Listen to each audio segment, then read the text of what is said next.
Good day everyone, my name is Labandia Mulig.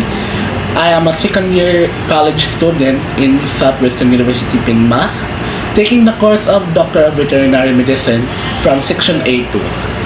So in this video, I will be covering some topics on how to restrain, get vital signs, and do a physical examination of a dog.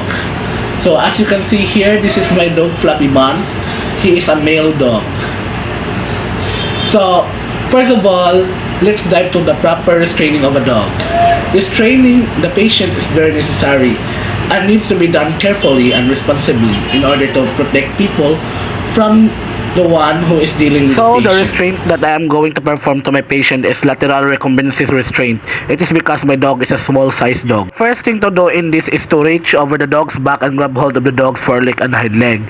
And that is to you while the dog is in a standing position. Second is that we need to lift the dog's legs off the table or floor and move his body against yours until he is on their side with their feet facing away from you. To immobilize the dog's head, we need to apply pressure with our forearm to the side of the animal's head. That putting a lot of pressure on them will help keep them from biting, but make sure not to overdo it.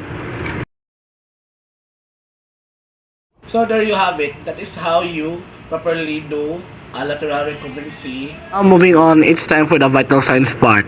The first thing to do is in taking the vital sign is to take the patient's heart rate.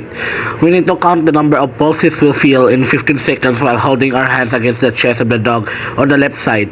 After that, we then multiply the number by 4 to get their heartbeats per minute. If you can find any heartbeats that way, then place 2 fingers where the back of the leg joins the body. For K9, 60 to 160 is their normal heartbeats per minute. Then we're going to measure their respiratory rate by counting the number of chest expansions in 15 seconds and multiply it by 4. It's your choice whether you view the chest or touch it. Normal respiration rate should not make any weird noise and should require very little effort. That the normal respiratory rate is 10 to 30 breaths per minute. The next step is where we are going to take the dog's temperature. The most accurate method to take one's temperature is through rectally. That to make things run smoothly, you can try and coat the tip of the thermometer with oil or petroleum gel before using it to insert to the rectal of the patient. Always keep in mind that the normal temperature is 99.5 to 102.5 Fahrenheit or 37.5 to 39 Celsius. Finally, for the last part of checking the vital signs of the patient is that we need to check the capillary refill time or CRT. If you put some pressure on the gum, the color of the gum should return into pink within 2 seconds. Also, always remember that if you see white or pale color, it is not a great thing. Now moving on to the last part of the video, we are going to perform the physical examination of the patient. So for a physician, the ability to perform thorough physical examination is critical. It is also one of the most difficult. Prior to occurrence of more significant issues, a thorough physical examination can best cover even the most minor of the problems of a patient. So these are the steps of a physical examination: signalment, history, general appearance or initial observations, restraint, vital signs, physical exam, systems approach to head to toe, and surgical anesthetic risk assessment and RAMS animal condition or RAC score. For the signalment, we need to write down the species, breed, age, sex, reproductive status, other characteristics. As you examine the animal and make clinical conclusions, keep this information in mind. For the history, we need to check the patient's history, which includes the environment, diet, medical history, reproductive history, vaccination status, and current medications. For the second step, general observation, sometimes we need to back off a little bit and observe generally. Things like general appearance, body condition like obesity. You can check by feeling the ribs. Next is mentation. Is the patient alert or active? Next one is posture and gait. We can examine by watching them and walking. Lastly, check the hydration status.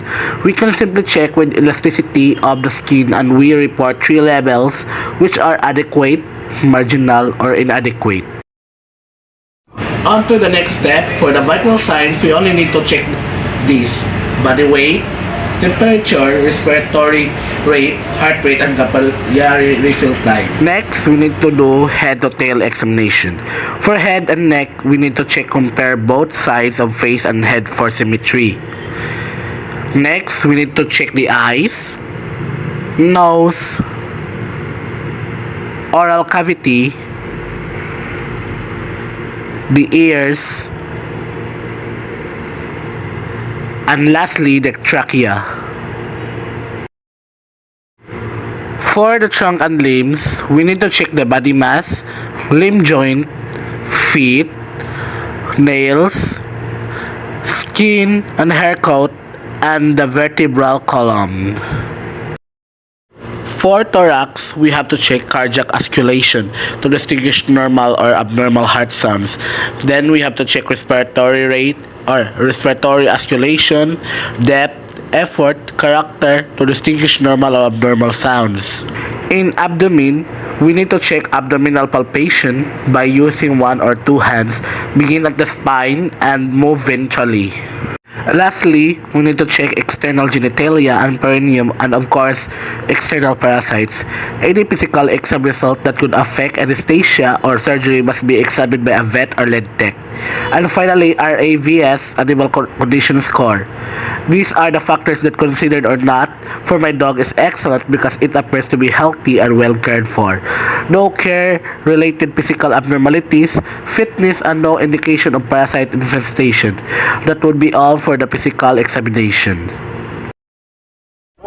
So now that I've finished covering up the contents of this video, that would be all for it and for today's video. I hope it will give insights to those who will be watching this, and that I hope this will also help them if they are going to take the course of Doctor of Veterinary Medicine. Once again, I am Labandia Mulig, the VEM 2A2 from Southwestern University, Pinma. Signing off, and that's all. Thank you. Bye!